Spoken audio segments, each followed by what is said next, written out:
Hello, everybody. This is John with Garfield Heights Coin Club, and I wanted to welcome Mike.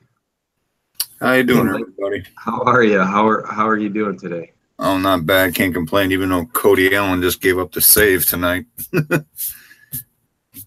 tribe drives me crazy.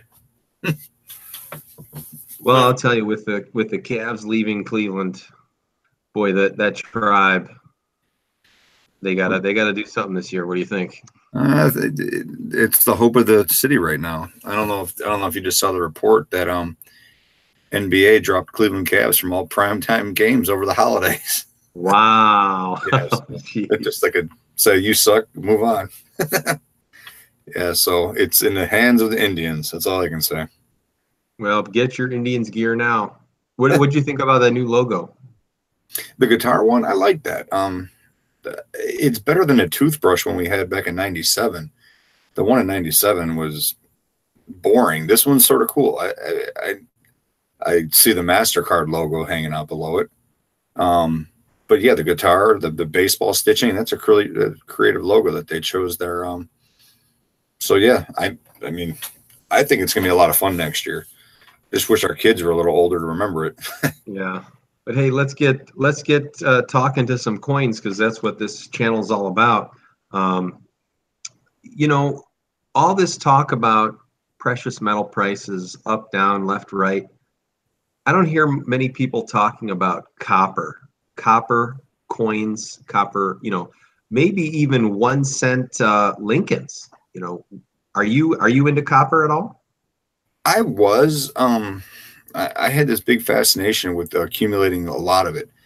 I mean, I know we weigh by copper by the pound, but if you go by the ounce, I had like 300 ounces in a couple months that I got together, whether it be bullion or 1 ounce coins, whatever.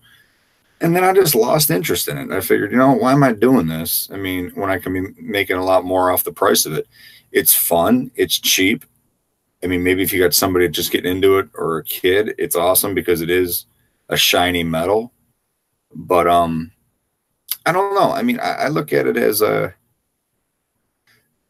guess if you're, I'm looking at it more as the wheat penny and the Indian head stuff. I mean, that's the stuff where I believe the money is. The bullion, it's fancy. I just can't believe some of the people mark it up and then people dive for it. It's really funny how that is. I guess it's just what people really want as far as the design's considered. Yeah, I was trying to hold my cough, but I kind of view it as a novelty piece, but I think it does serve a purpose. It's the design, it's round, it's metal, it's gonna bring people into the hobby. I think it's a good idea. I don't think it's a really good investment, but guess what? People buy them for 50 cents, 75 cents, and then sell them for $2. So, I Mhm. mean, talk about return on your investment there. I mean, I've bought some for like a buck 30, like some pieces, from how many online sites, and I've sold them at the club, and I've sold them other places for 3, 4 times that amount, $4 or $5, and I'm going, I bought it for $1.30. I mean, but I think it's all based on the design. I mean, let's be honest with you. Some of these designs are very artistic. Um, I mean, I like the ones that have the big Mercury heads and stuff like that, and there's ones that have like the Indian head on it. But there's other ones with the barbarians and the zombies that are awesome looking, and it's got to be because of that. It's got to be purely artistic. So I don't understand people's fascinations with bullion, just solid loaf bars and stuff. But hey, whatever. I mean, Teach their own. Teach their own. You got to do what you enjoy. There's people out there that's all they buy is loaf bars.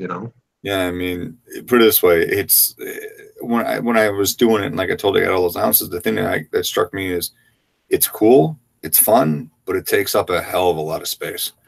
And then you're going, man, and it just for the price of it. Uh, but it is fun to look at the new designs. I mean, especially I got the Provident Metals.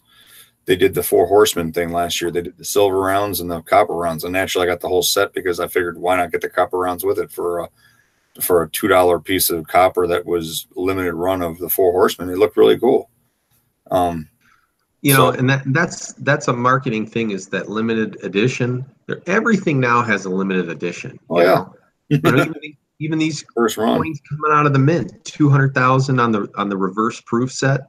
And I don't know if they sold out yet or they're close to it, but that's, if it's not limited edition, nobody wants it. People want no. And the thing that I also noticed is the term collectible. Everything's collectible. Lint is collectible if you wanted to do it. So I've noticed that term gets thrown around a lot. So is it an heirloom? Yeah, but I tell you one thing, it is cool. I mean, we can. I guess maybe with what I'm looking at is I can give my son copper rounds and not worried about him beating them up or maybe losing the value too much, because it's only a buck or so as it is. So let him look at it. I mean, why not? Considering modern pennies aren't copper. I mean, what the hell? That's the thing. A lot of the stuff that is my son's coins. My wife's like, give it to him, let him touch it. That's his. I'm like, hell no, he might depreciate it. Just wait. But I mean, well, I sent you a picture on Sunday of my son over my mother-in-law's house. She dumped coins on the floor and he was digging through them, and he was looking, of course, naturally for the shiny ones because, it catches their eye. So, you know what? I mean, if that's what it's going to take to get him interested, is a shiny piece of metal that costs very little for us to accumulate for that, hey, so be it, before we get into the more expensive and understanding and explaining stuff. But, the thing that bothers me about copper is it's I look at it and there's the industrial grades, there's the collectible grades, and I just wonder in the end if the shit hits the fan scenarios, no one's going to care. It's all the same. It really is. I mean, no one's going to look for alloy count and all that. So hey, let me ask you. Does NGC or PCGS slab Four Horsemen? I don't know if they did. Provident had them slabbed, but I don't know if they actually got them. I don't know if they would slab them there at NGC, because I know you can buy the slab ones there. Off there, well, it used to be by the ones off their website. I'm not sure if they're still there now. I haven't looked. So yeah, I'm curious on that one. I'd have to look on their website, because they did sell a 10-ounce bar at the end. That was the end of it. But you want to know the funny part is the Four Horsemen, the hardest thing to come by. It's not the rounds. It's not the bar. It's the box it came in, the collector's box. Those sold out, and they said they're not making anymore. OGP, man, gotta have the box and papers. Yeah, the box, because you just pull out the 8 slots for the coins and then the one in the middle for the bar, and you can't find them because they sold those out right away. And that was the first thing I bought. I'm like, I got to get the box right away to display it all. And good luck finding them. I mean, yeah, you can get all the coins now, but you ain't getting the box. And well, hey, here's my next question for you. Do you have a certain recommendation that you think is a good buy right now? I mean, whether it's because prices are down, whether it's because it's an area that's kind of overlooked right now, whether you think there's low demand and there will be in the future, what do you think is a good area for anybody to get into right now? To be honest with you, with silver hovering at $15 an ounce, you can't beat that. I don't care what anybody says. It's never going to go, it's never going to go down to nothing. It's cheap, $100 gets you how many ounces, naturally that's the easy one. But let's be honest with you. I'm jaded. I love silver. Constitutional stuff right now, since it's dropping, the overall price is dropping. We should be picking that up for about $12 on face right now, and that's a little lower, maybe even lower, depending on who you can find it off of, considering, and also condition. But I'm going to say, stick with your normal. But at the same time, when your platinum is $800 and some odd dollars an ounce, and gold was $12.16 today, at this point, it's all interesting to get into. Put it this way, I mean, we saw it a couple months ago. There was a couple $100 more, so you can't really lose right now. I mean, yeah, don't keep looking at it every day and don't want to hit the trigger finger of selling anything right now. Just sit. But you know, $15 an ounce, $800 an ounce. Pick your poison. So, so what you're saying is one of your current recommendation is just silver, whether it's junk silver or rounds, just because you're trying to get weight. Is that what you're saying? I would say, yeah. I mean, because I mean, collectability is always going to be, you know, different because of the prices, regardless. But I'm just looking, if you're looking for an investment, I mean, come on, time will tell that platinum is not going to hang out at 830, 650 where it's at right now. And silver was, you know, silver last year and a half hasn't moved much off of 16, but a couple years ago when I just got into it, it was almost $19, $20 an ounce. So, I mean, if you're looking for small monetary gains, buy it for $15. A couple of years ago, it was up to 20. Hey, you make $5 an ounce. You know, you can't beat that. I mean, are we all going to be millionaires? Hell no. But is it an investment that's still a better return than a savings or a money market account at this point? I mean, come on. How many of us get bank statements now on interest? They don't send them out unless you make over $10 interest in a year on your bank accounts. I mean, Exactly. you're going to make more on precious metals, regardless which one you're looking at. And the ratio right now, gold silver is what, 78 and a half almost. So someday that's going to shrink. You know, that's going to shrink. I mean, I mean, I'd like to see it get to 60, but God knows that ain't going to happen anytime soon. So your definite recommendation is silver, period. You're talking get it because the prices are low. You're talking that gold to silver ratio. So is there anything else you recommend besides silver?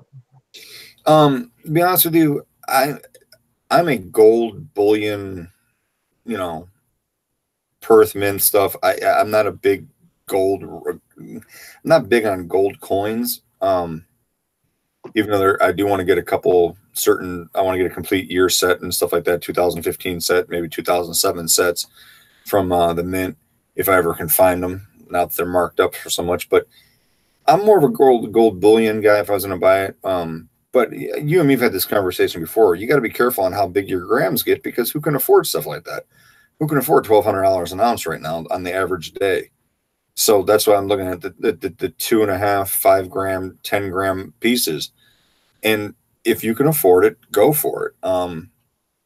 The way I look at it is, I mean, it hurts to spend that $200, $250, but at the same time, you got to remember something. It's not a product that's going to be worthless the next day. It's a matter of time before it possibly goes up again.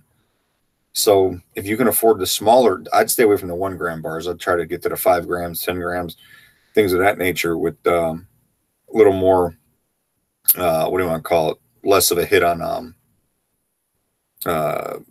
markups and stuff like that. But yeah, I mean, why not? If you can afford it. I mean, then again, if you're into this hobby and you're buying this stuff, apparently you can't afford it to a point. If not, you're going poor. So. Hey, so, you know, we're talking precious metals, we're talking paper money, tokens, you know, anything really. So what about those collector coins out there? Is there anything collector coin that maybe plays on the is numismatic, semi-numismatic? Is there anything that is completely separate from precious metals that you're looking at that you think is a good idea? Anything at all? Off the top of my head, the collector coin to me, I'm not a big collector fan unless it's something on the coin that I love. I'm a big space guy. I love NASA. Anything with that drives me crazy. So if I see a collectible coin with that, it doesn't have to be precious metal.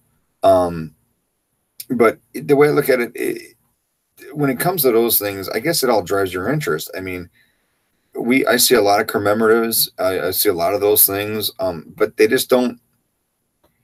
It's got to be design based there. That one, it's not metal based. It's design based. And if the design doesn't make me say, "Oh, cool," you know, I've seen it where you get those colorized ones and stuff like that.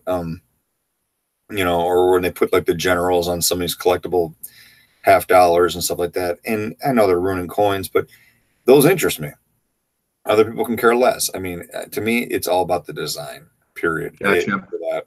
So it sounds like you really go for that eye appeal, something that, captures you. And that's what the collecting hobby is all about, something that catches you. Yeah, I mean, to be honest with you, like I said, to be truthful, the reverse proofs. I'm starting to like reverse proof looks. We've seen them on a couple of the presidential dollars. We've seen them on a couple of the Eagles, the maples. I like that reverse proof. I like the mirror raised and the frosted back. I like that reverse. It's something cool. It's something different. I mean, we don't see it all the time. Is it a marketing ploy? Like you said, absolutely, but it's cool looking. Hey, somebody, Silver Wolverine in the comments, he says that he's looking for 10th ounce gold eagles with 10 times eBay bucks right now. I mean, whether it's eBay, whether it's at your local coin shop or going to a coin show, do you think buying 10th ounce American gold eagles is a good buy right now? Absolutely. It's an American coin. It's backed up. That. The purity's there. It's a small enough denomination that you can easily pawn it to how many people. I know some of the guys I talk to every month in the club, they always ask me when we get the list, hey, is there any gold? And they're always looking for, 10th ounces because it's just so easy to buy at 100, 130, 120, to me, I'd buy that any day over anything larger or more generic. I mean, let's be honest with you. They're easily pawned off if you want to get rid of them. I have to say, with the American Gold Eagles, the biggest factor there is liquidity. Most liquid bullion item ever.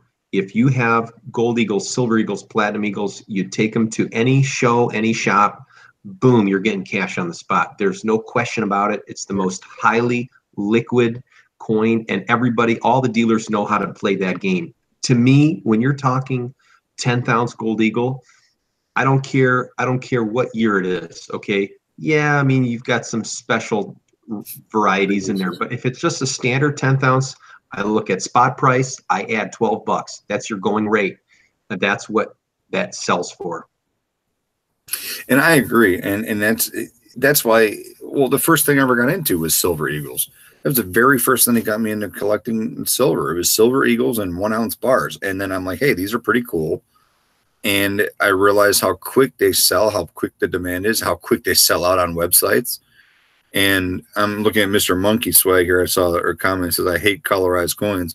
And I agree with you. That's a joke. They ruin beautiful coins with that. But again, it's all that marketing thing. People think, oh, look, hey, I got a colorized, Kennedy or something. But as long as you keep it tied to the government, and that's why I know some people were talking earlier on this channel, the difference between bullion and a coin and a bullion piece. And maybe people don't understand that. People don't understand the backing of a government on it. And maybe we need to educate them that a silver eagle or an eagle is technically money. I mean, it is backed by the government. It's not just some random mint making a beautiful design coin. I'm sorry, bullion piece. Listen, everybody has their own opinion, and that's what the hobby's all about.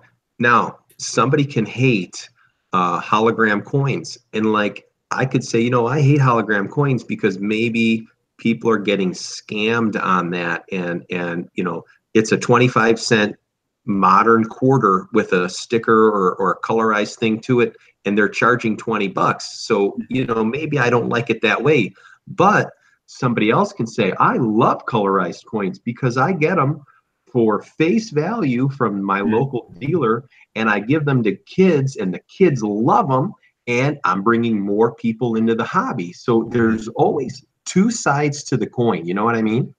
The one thing I don't collect them, like I said, but I think the one thing I do like about a colorized coin is it allows you to see the detail of the design, or at least that what the artist made, what he would have colored it. Like, for example, all your Lincoln, your Jefferson, your Westward Journey series. We've all seen the colorized coins of those, and they look pretty cool colorized. Do I have any use for them? No. But to be honest with you, like you said, a kid or somebody that wants to see the details of the actual coin, hey, they're going to love it. I just can't stand when they over colorize, like over where they do that imaging over the. So like, let's say you have a JFK, like I was saying earlier with the generals, and then you put an image of MacArthur over it. I hate that. I hate when they, because now you're just basically using a coin as a blank canvas. I don't like that. That's just my opinion, though. So naturally, Mr. Monkey Swag just asked you a question. He says, Mike, what do you think about legal tender coins made by private mint like Scottsdale for island nations? I don't have a problem with that. To be honest with you, I mean, we've all, maybe when you're younger, I know I got into that whole Liberian, legal tender $5 Liberian coins when I was a little kid, and stuff like that. The way I look at it is, is it ever going to be easy to pawn off? No, but it is still backed by a country. And to me, when you look at it that way, at least you know what you're getting. If there is any metal content, at least you know it, for the most part, it should be accurate. It's not going to be, not to say it won't be counterfeit, but at least it should be genuine, but then again, look, we got eagles out there, gold and silver, that are counterfeit that we have to be careful about nowadays. So yeah, there was an article about the proofs, and I had some proofs for sale. This guy was buying my American Silver Eagle proofs, and he had an article from one of the publications, and he was looking at my proofs to see if they were real. I'm like, I got them straight from the U.S. Mint. But hey, can I see that article? I never saw it before. And apparently, I think it was the 17. It was a 16 or 17. They were heavily faked. And there was an article about it in the numismatic press. And everybody blames China that there's so much counterfeit, currency out there, let alone coins. And the fact of the matter is, it has nothing to do with China. It has nothing to do with any country. It has to do with technology. We're able to try to, come on, we release the exact amounts of gold and silver in our coins. We tell you exactly what the weight is. And if people are going to sit around with a computer, figure out the formulas, and want to spend the time smelting this or printing it, it is what it is. But think about 3D printing your own coin. Well, why not? They're printing everything else, pistols and everything else nowadays. This to me, to you, maybe it's something that we know what it means, but there's a lot of people that don't understand what it means. And Talking Bullion asks, when you say government-backed American Silver Eagles, do you mean that the face dollar of $1 of the $1 face value on that coin? Well, naturally they back it for that, and it's worth that. But they're also, it's basically they're guaranteed that it's genuine. When I say it's backed, I know that's what they're saying. It's backed for $1, but I'm backing the fact that it is genuine, just like a 90% piece of of old currency. We know that if it's stamped with a Franklin or a Mercury, that there's 90% silver, because the government basically backed it that way, as that's the amount in there. So you're guaranteeing yourself that it's not, again, the counterfeit thing, but at least okay, hey, this is a legit coin for the most part. And the whole shit hits the fan scenario, to be honest with you, I'm not worried about that, because to be honest with you, when a push comes to shove, is if that ever happens, are people going to be trading silver? You have people on YouTube for years talking about it, but they're going to be trading gold. No, you're going to be trading food. A rich man in a post-apocalyptic world doesn't care about shiny stuff, and if they do, then we're really off, and I'm not really caring at that point. So the way I look at it is, as long as it is backed by the government, it's real from my standpoint. I don't have to worry about it. Here's my interpretation of that. If I go to the coin shop and I want to buy 1 ounce of silver, and somebody has their own poured bar and they just stamped 999, I go, well, who's backing this? Are you back? Are the store owner is backing that? And they say, I guarantee that is 1 ounce. It's 999. I've tested its purity, and I guarantee that. Okay, so now who's backing that poured bar is the store owner. but the United States government is backing the American Silver Eagle. They make them. It is a coin. It has all of the qualification. It has the word liberty. It has the in God we trust.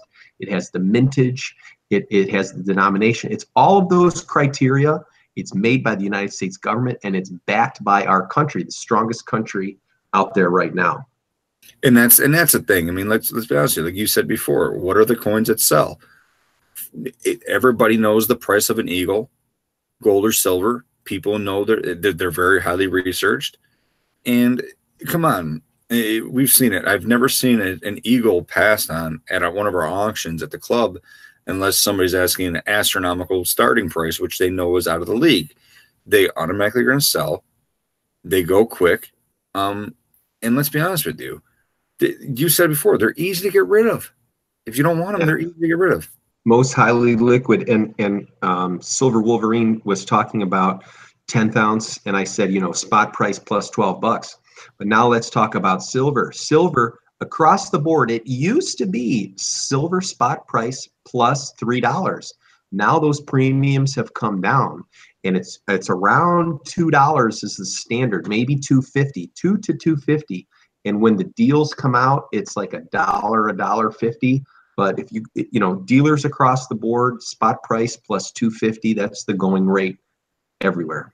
I mean, you know what? I've sat there and seen on JM Bullion where you can buy 10-ounce silver rounds at spot value, one per household, one set per household, and they mark your shipping address and everything. And I'm trying to figure out how they made money on that. And I'm like, well, how'd they make money on this? If these are brand new, sunshine mint, beautiful, glossy rounds at spot value. And I'm going, maybe they're not worried about making money. They're worried about just getting you into their system. And once they hook you, you start buying more. But,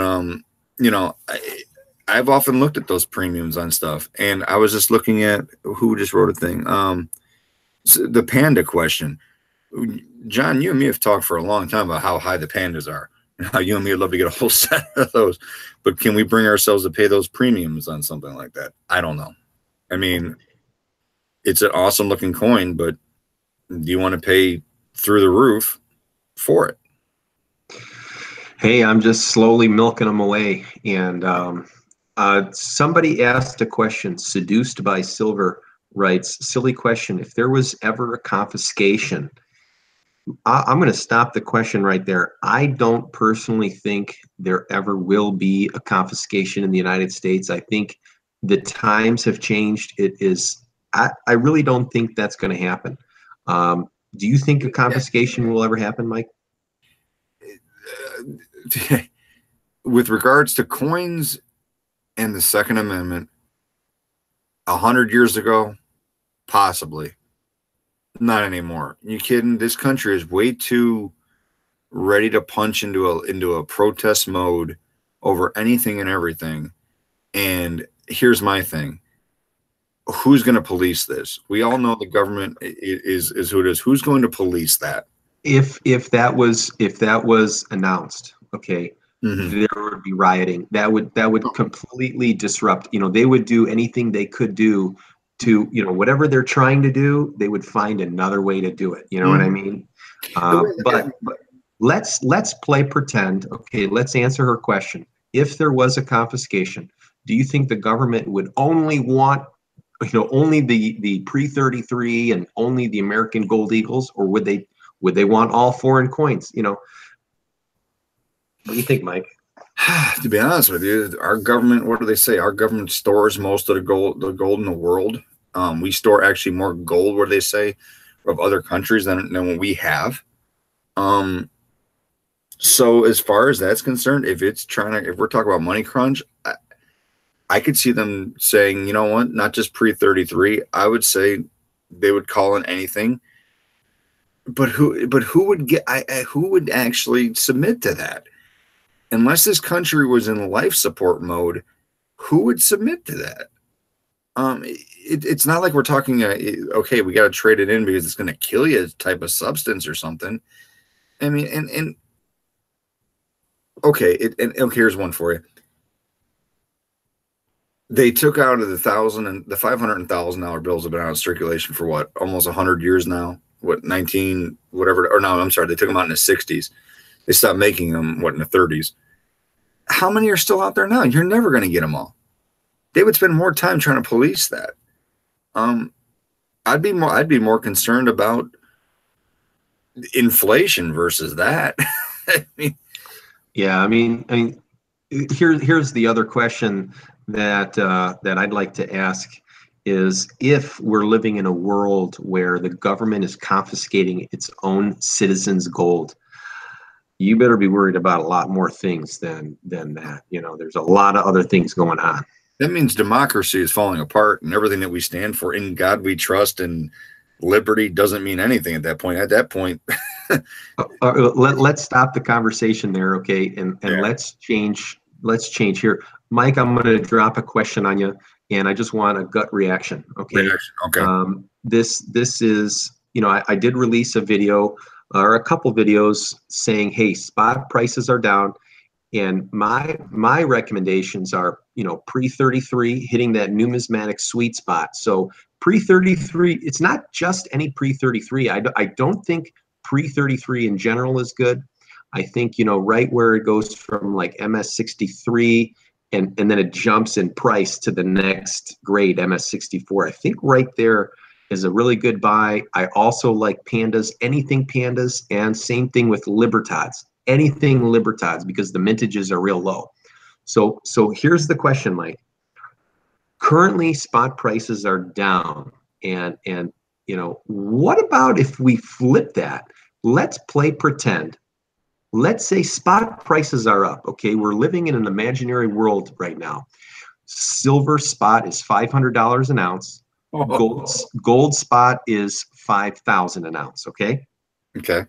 It doesn't 5,000, 10,000, whatever. What are you buying? What are you buying? This is a imaginary pretend scenario. I'm also going to ask everybody else in the comments to make a comment. What are you buying when all of these precious metal prices are through the roof? Stocks. Because at that point, usually doesn't it yin and yang? Because if they're that high, doesn't it mean the stock market's that low? I mean, it's put it this way, I would sell everything I have. If silver hit 500 and all that, I would sell everything I got and probably just sit on the money that I made off it and wait for it to come back down and reinvest it all again. I mean, and hope for that 500. I mean, I actually thought about this. I've thought about it. You and me have talked about it. If silver went to $100 an ounce, and I would dump it all. Problem is, who's going to buy it at $100 an ounce? That's what I always think of. Who's going to buy it if it goes that high? And that scares me. I would love to see that day, but I mean, if it's that high, I'm wondering about the stock market. I'm wondering about the opposite of coins. I mean, that's the first thing that comes to mind is what's going on in the other part of the world.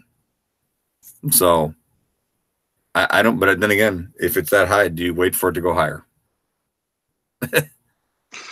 That's the thing, you know. Okay, there's all sorts of scenarios. You know, what's going on in the world when prices are going up? You know, you've got all this silver and gold, and you're like happy that you're now you know a rich millionaire because you've stocked away, you know, of just freezers full of silver bars. But are you holding on to it? Are you selling it? You know, that's not what I'm asking. I'm asking, okay, you know, life is everything. Where, you know, everything you did today, you got up, you went to work, you came home, you kissed your wife, you ate dinner, you went to bed.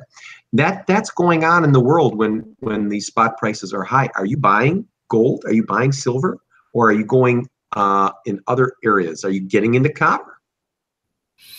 Well, my question is, yeah, you know, to be honest with you, if it's that high priced,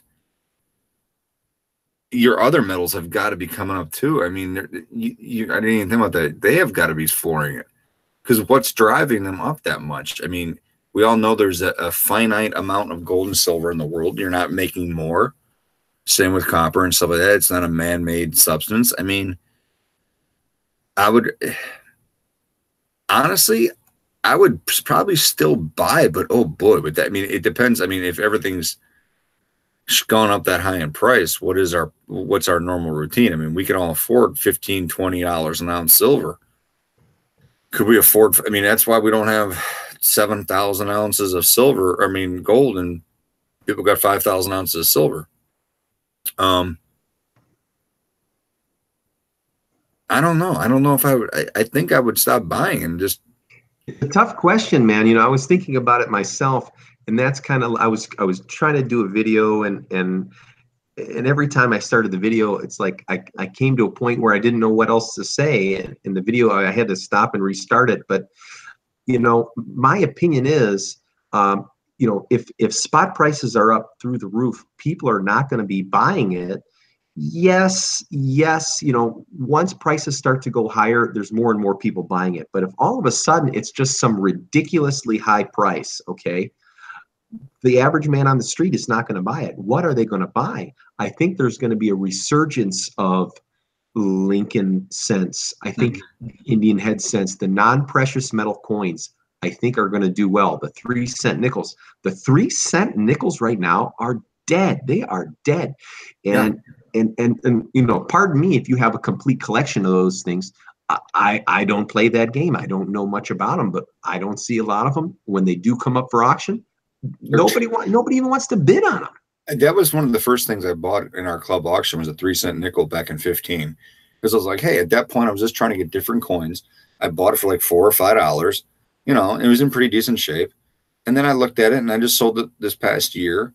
And I think I lost $1 on it, actually. I was like, oh, and it just, it's stuff out there that it's rare, but people, again, it goes to that recognizable factor. I mean, how many people out there that in the average world, everybody knows there's pennies, everybody knows there's quarters and halves. How many people out there know that there was a 3-cent piece? I mean, I just wonder if that would ever happen. I mean, boy, copper. Well, you know what? I mean, look, houses ain't being built with copper anymore. So copper's not being thrown around out there into the general public. It's being used for so many other electronic things and stuff now. So, hey, you know what? Maybe one day it becomes so important, people forget about this one, that things like titanium and things like that are expensive. Nobium, some of these metals, they're non-precious, but they're so hard to come by that they're expensive. I mean, titanium is expensive per ounce, per pound. And there's a lot more uses in the government for titanium than gold. So, I mean, it's interesting. It really is. I mean, okay, that's a tough question, though. So, yeah, I mean, it just gets your wheels thinking. I like to play chess once in a while, and you're always trying to think ahead. You're always trying to make a couple moves ahead of the component of your opponent. And and that's the thing. It's like, well, what do you do when this happens? What do you do when that happens? And if that ever happens, of course, right now, you want to get into silver. And Mike, you got a great recommendation right now. Buy silver when it's low and get it at just get the weight as much as you can for as cheap as you can. I think that's a great recommendation. So when the prices go up, hey, you're sitting happy. But then what do you do? Then what do you buy? So. To me, I would trade it out, to be honest with you. Something that I've always wanted to have in the house. I've always wanted to buy one. And I thought about it, and it's a collectability factor, continues to go up, is $1,000 bill or a $5,000 bill. I've always loved those. And I'm sitting there going, all right, let's say silver went up to that. Okay, silver's always going to be there, but these ancient high denominational bills that sell at auction for exuberant prices are never going to be made again. They're done. Now, would you now take some of your silver, cash it in, and purchase one of these high denomination bills? Absolutely. Absolutely. I've thought about that now, actually. I've thought about it now a lot. I thought about just buying a $500 bill, a really perfect shape ones for what, $1,500, $1,800, $1,900, I've seen them. I've seen them graded out, and I'm not talking about $1,000. $1,000 bills go for 4, 5, 6 grand. I'm talking to start and just get your foot in the door to $500 bill. How many people out there? Okay, listen, we can come across the street and walk down the street and find people that have silver bars, 90% silver coins. How many people do you know have a $500 bill? And to me, that would be cool because I heard that if a $500 bill appears at a bank today in 2018, the bank is required to destroy it. Are you kidding? So if it gets there, they destroy it? That's what I heard. I have no way of proving this. If anybody works at a bank that's in the comments, please let me know. What I heard was those $500. Now listen, if you're a teller and somebody gives it to you, you're gonna, believe me, you're gonna put that in your own personal pile. But I think if the teller is not, I don't know if it's real. Okay, it is real. Well, I don't want it. Well, what ends up happening is it gets destroyed. That's what I heard, and I heard that a lot of this stuff, they made so many, and then paper money especially, it gets destroyed, it gets weak, and then what happens is they just shred it, and you can buy a bag of cut up bills. You know what I mean? And a lot of that happens. So however many they originally made, there's not that many out there. Well, I think they actually have. I've looked online, and you can actually get a count for how many 10,000, 5,000, and $1,000 bills that have not been accounted for that are out there. And I want to say there's almost north of 130,000 $1,000 bills. And then when you get to the $5,000 and $10,000 bills, there's less than 1,000 that have been unaccounted for. So they're sealed in somebody's safety deposit box. Now the $500 bills, they don't have numbers on as much because they were more common, but I can imagine there's bank tellers. I mean, you'd probably, come on, people think $2 bills, when you bring in consecutive $2 bills, that they're automatically counterfeit. Bank tellers would sit there and think that's fake. I tell my kids that I teach all the time, I said, guys, you would never take, if you took this to a bank, you'd be dumb. I said, because you can easily, I'm like, I told them if they ever got a $500 bill and they needed $500, I said, I'll tell you what, I'll buy it off you for $700. I'll give you $200 more.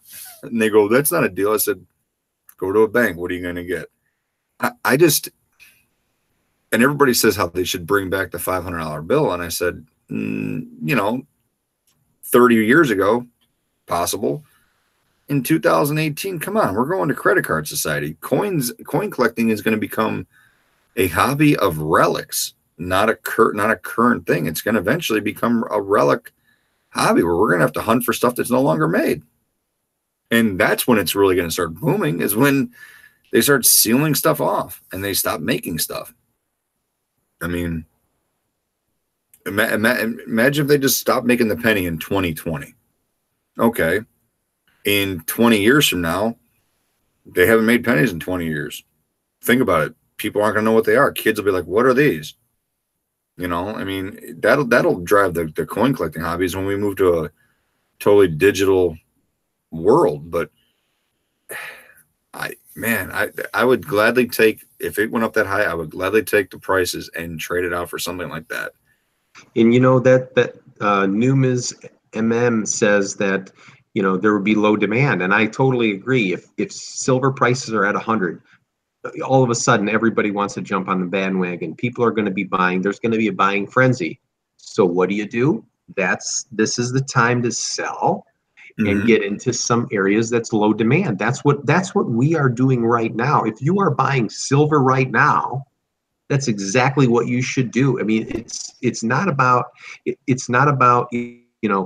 stack, crap hit the fan scenario. Think about smart money. You want to get into an area that is low demand, is soft. That's why I like Libertads right now. That's why I think silver is a good buy. And I kind of wanted to shift focus a little bit and talk about Franklin's. Do you own any Franklin 50-cent half dollars? Oh, I own a lot of them. I actually, I have a complete set, not in great shape naturally, but I have every mint mark, the whole thing in a book. My folder's falling apart. Um, you're talking anywhere between a couple that are AU down all the way to good, circulated. But that was the first set that I actually went after because I knew they're very popular. It's a small series, and let's be honest with you, they're affordable. Um, you know, like the cheaper you can get ones for what, $6 if they're not in great shape, and then you can get ones that are 30, 40, $50 depending on the perfect ones. If you're getting MS 60, MS 70, if you can find one that's been graded out that high. And let's be honest with you, it's a coin that it looks cool compared to, I mean, nothing against the Kennedy one, but the Franklin, for some reason, I don't know. But I know walkers are big, but the Franklins are so easy to get people into. They're so small that, Man, I'll tell you, I think the walkers, some of those early walkers are so darn tough. High grades, mm, big bucks, and that train has left the station. I think if you want to get into some area right now, what is reasonable and easily cherry picked. All you need to do, watch a couple videos on how to tell if a coin has full bell lines or not. Easy, right? Grab a book, go to a couple local coin shops, go to coin shows, and develop your eye. Look at the coin, bring a magnifier, and just buy raw coins, high grade, full bell lines, sock them away, send them to NGC, PCGS. My opinion, man, that is, if you want to get into an area right now, that's the one. You're going to learn a lot. You can make some money. How can I guarantee that? But that, to me, full bell line Franklins right now, it's silver. Not everybody is saying that, oh, that's a hot item right now. I think it's a great item to get into, and just shoot for the full bell lines. Walk away if it isn't. Be picky, and I think that's smart right there. That's my opinion. and like I said, it's interesting because, I mean, it's the thing that I'm hunting for now. Like I got that set, and I've talked to you in the past. At first, it was just get sets of stuff, and now it's like looking up higher grades. And then the next time, going, hey, you know what? I got a lot of walkers that are in, anywhere from average to, very good shape. Lots of them, lots of the Franklins. But then the thing that I'm looking at is I'm going, I don't have any barber halves. I got one. And holy cow, trying to find those is like hen's teeth. I, I it's funny because it's like, all right, you want to get into collecting something like a Franklin that's out there, it's abundant. There's high grades, and then you want to try to avoid things. Like I said, if you were trying to look for barbers right now, good luck on some of those. I can't even find them. I mean, it's funny how you sort of target things that are easily obtainable. But the Benjins, man, I tell you, those were the first things I went for. It was something simple. It was something, like I said, it was a small set that I felt I can accomplish and feel good about it. But I agree. I was like, unks and proofs have always been, and you know what? Nothing better than a proof Franklin that you can get a real high grade on. To be honest with you. And listen, with those proof coins, you can take and have a PF68, and the price is here. But if you have a PF68 decam, bam! If it gets that deep cameo, man, let me ask you, numismum, where are you going to find a price guide today, right now, that indicates the price difference between a regular proof and a decam proof? Where are you going to find that? And that's the thing. I mean, see, but you also got to make sure when you're talking about collectible, now your selling target shrinks, and that's always worrying me too. Is your selling point? You got to find that person. But then again, it's like anything that I guess you collect or sell. You have to try and find it when you get really specific. But I would say, you know what, to everybody out there, it's a great little investment. It's easy to obtain. It didn't take me long to get a set of set them together regardless of their condition. It was easy. So I'd say take it, guys. Go for it. It's something that you can easily complete, and you have that sense of accomplishment without going, God, I can't get this ever together. I can't find this piece. I can't find that piece. Absolutely. Absolutely. I think in general, my personal opinion, if somebody comes up to me and says, hey, what do you think is a good area to get into right now? Boom, Franklin half dollars. You can get them cheap. It's a big enough coin where you don't have to use, 50 power microscopes. Like on these. It's not thin. It doesn't wear away. Like I got barber dimes that are wafers.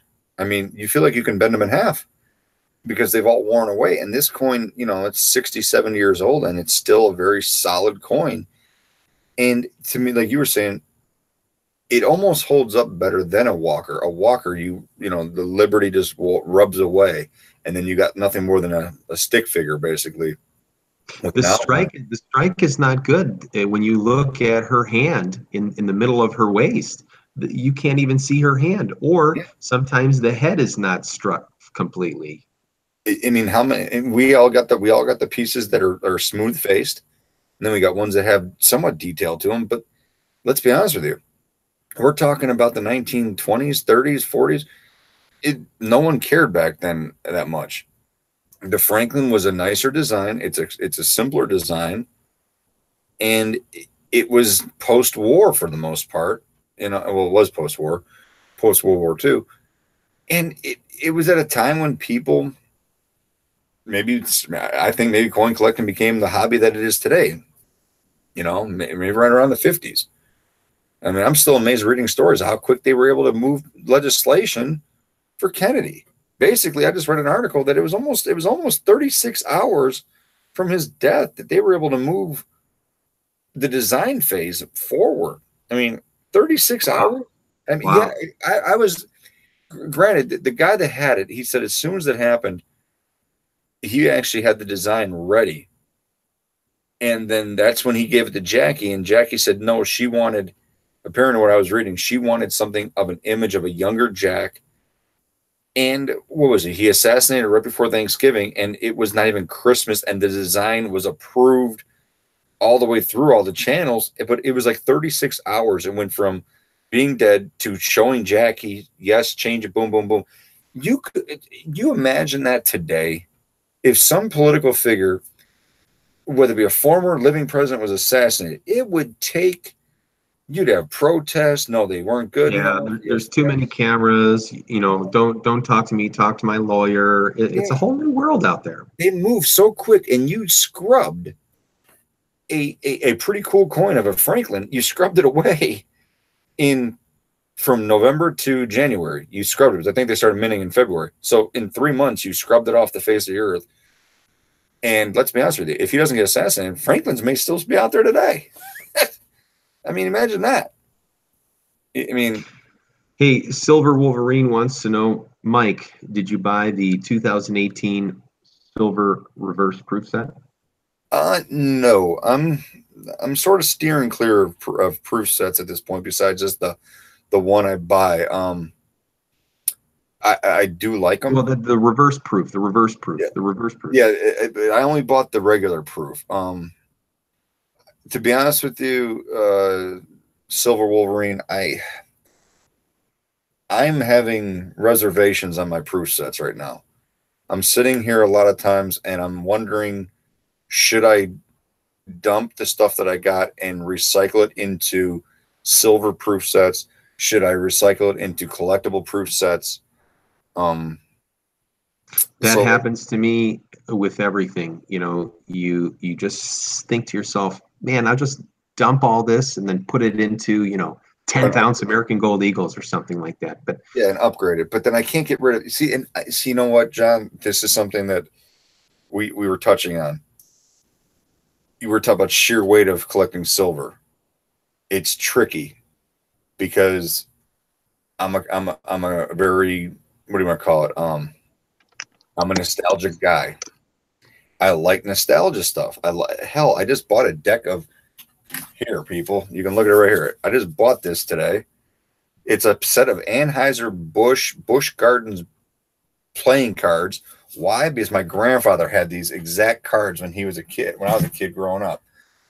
That brings me to the point I was going to make. When I collect silver rounds and bars, I don't get attached to design because I'm afraid that if it ever goes high, I don't want to get rid of it because I'm attached to the design. I sort of am a robot. And that's why I get very careful what I buy, because I don't want to get so attached going, I can't get rid of that silver round. It's beautiful. So outside of my collection of maples or eagles, everything else I buy, if it's based on that, I don't give a hoot in hell what it looks like, because I keep thinking this is going to become liquid, whether my son does it, whether I do it. I don't want to get attached to it. And when you get to these certain proof sets that are reverse ones, that starts bringing me into that rarity. These are rare. I don't want to get rid of it. Whereas right now I got the proof sets, and if I just dump them, I dump them. It doesn't, I don't feel any pain. And that's why I get scared. Right. You have no emotional attachment to it. I understand what you mean. And it gets scary because you go, man, I do want to get rid of this someday and make money, but I don't want to, I mean, but yeah, I mean, I'm thinking about it. Maybe I'll do it for the hell of it and buy one and then get rid of my regular 18 set. Maybe. Hey, do you know anything about MPC's, military payment certificates? Actually, I don't know much about them, but I have some occupational dollars that my mom gave me from my grandfather when her dad, when he was in the occupational forces in France. They're awesome looking. A buddy of mine is a veteran. He still has them. I don't know what the collectability is of them, but they are cool looking. It's something that who really gets them. Well, let me tell you, I did a live stream with one of the guys that was here in the comments, Mr. Monkey Swag, and I think it was about last month. And I told him I thought military payment certificates were hot, and that when they would release the new price guide, the prices would go up. They did. I try to follow this, that, and the other. MPCs have plus signs across the board, especially in Series 692. On every MPC, it'll say on there what series that, what series it is. They have Series 461, 471, 481, 521, on and on and on and on. But Series 692 plus signs across the board. And it's so bizarre. Like, who would know that? Who would know that? So if anybody has a recommendation of a certain area, it's hit or miss. Who the heck would know that would happen unless you're following it right then and there? You know what I mean? I'm sitting there looking at it going, seriously, it would. Boy, talk about a field, an area that is. Wow. It's like a microcosm of collecting. If you're talking about numismatics, my opinion, I see more action in coins and precious metals than paper money. But paper money, I mean, I'm reading activity across the market, and they're saying that, some of these, cream of the crop just keeps going higher and higher. And that's across the board. But man, this MPCs all of a sudden is catching attention unless you deal with it every day. And that's why I want to know, if people are out there and everybody has different experiences, and you might be saying to yourself, oh, these new 2018 American Silver Eagles that are coming out, that's the hottest thing. Well, they were, and they were like released in some kind of a special happy anniversary set or happy birthday set, and it was something bizarre like that. And they were low mintage. It was hard to come by. And it's like, unless you knew that, you completely were left behind. And to be honest with you, I guess collecting is coins is such a large field that you could almost not be so well informed on everything. And I don't like to say everybody should be a jack of all trades, because I agree that we should. I mean, we all have our focuses per se. But let's be honest with you, there's so many. You just look through a red book, so many different styles. I mean, so many different types of collectors. You got pure precious metal collectors. You got high grade collectors. You got year collectors. You got set collectors. You got mint mark collectors. And to be honest with you, to find somebody that would know a military pay thing like that, hey, they're out there. But again, find them, because look in our club. What do we got? How many members in our club? How many people actually know about that? Yeah. I mean, some of the members in our club have got some really cool stuff, but nobody, it doesn't go for any prices because nobody's aware of what it actually is. And it's not that it's not valuable, it's just no one understands it. Yeah. And that's the thing. We all learn from each other, and I love learning. I just keep learning more and more information about collecting, and I have fun doing it. And I try to put out some material and share mistakes. Everybody makes mistakes, and that's, I think, where we learn the most. And to be honest with you, we learn from each other, like you said, because one man's nightmare, we try to head up everybody else, say, hey, don't do the same mistake. And to beyond that, I mean, let's be honest with you, the most educated hobbyist is somebody who always reads about their craft. It doesn't mean you're an expert. It just, the more information, the better. I mean, like I said, I wasn't fishing for information until I found that thing out on the Franklins with Jackie and them 36 hours into it. It was something cool. It was something that I didn't know. And we can never stop learning. I mean, let's be honest with you. What do they say? Dementia sets in when you stop using your brain. Well, if we keep reading every day, there's more stuff out there. Yeah. Hey, Mike, do you have any other questions for me or for anybody who's watching right now?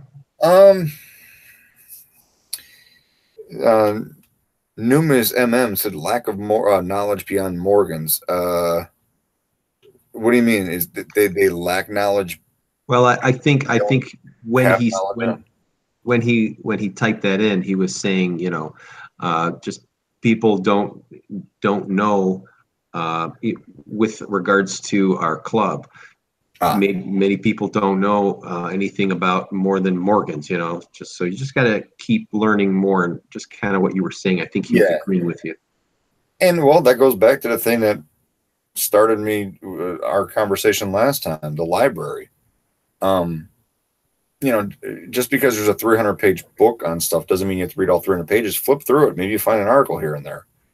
I mean, I put a book into the library not too long ago from my wife's grandfather. It was a 1980, blue book or whatever it was. And okay, no one's going to check it out. I told the club that the reason I put it in there is because no one's looking at the prices of the coins. I was looking at the articles, the editor's comments saying how Susan B. Anthony's in 1980 were going to destroy all their coins, and they were going to be decoin, and the dollar coin was finally going to take off. And I started laughing. And I'm reading books, I'm reading articles. They're 40 years old, 38 years old, just to see what people's opinions were. And how they said, paper money won't this, the $2 bill will be back. And that's what I think people need to look at is read for yourself. Don't read for anybody. It's not a book report. Just read for what you enjoy. You don't have to read the whole thing either. I mean, there's not going to be a pop quiz at the end. Enjoy it. Yeah, very, very true. I'd like to end on that. Enjoy it, Mike. You're absolutely right. Enjoy it. Whatever it is, enjoy it. And Mike, I want to thank you for hosting this chat, the live session, and I can't wait to do another one in the future. Yep, and everybody out there, you have a pleasant evening, and we'll talk to you soon. It's always a pleasure. Bye. Take care.